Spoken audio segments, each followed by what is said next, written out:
香港堆填區就嚟飽和，其中家居垃圾佔高達43%。港人減廢回收意識薄弱，令到垃圾問題嚴重。同時，香港主要靠化石燃料發電同埋使用東江水，並非可持續嘅方法，實在需要一啲全新嘅意念解決以上問題。S-Cube 結合廢物利用、污水循環、魚菜共生等概念，成為一個自給自足嘅社區。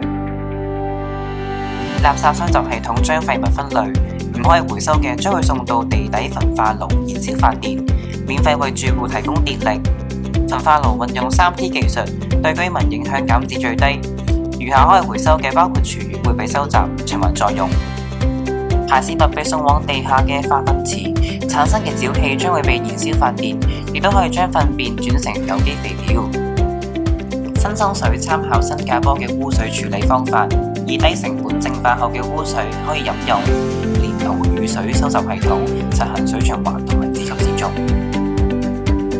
住戶可以喺花園租田種植，利用魚菜共生概念為屋苑綠化，同時使用廚餘機同埋化糞池嘅肥料。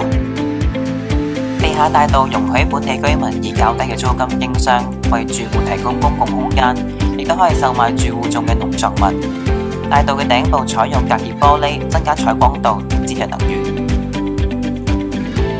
屋苑將以賣電所得嘅盈利實行獎勵計劃，每戶按垃圾回收量、水電用量等獲正分同埋負分。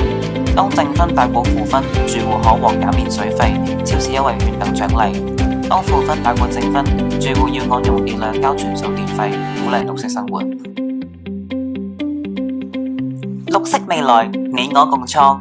S-Cube Self-Sustainable System。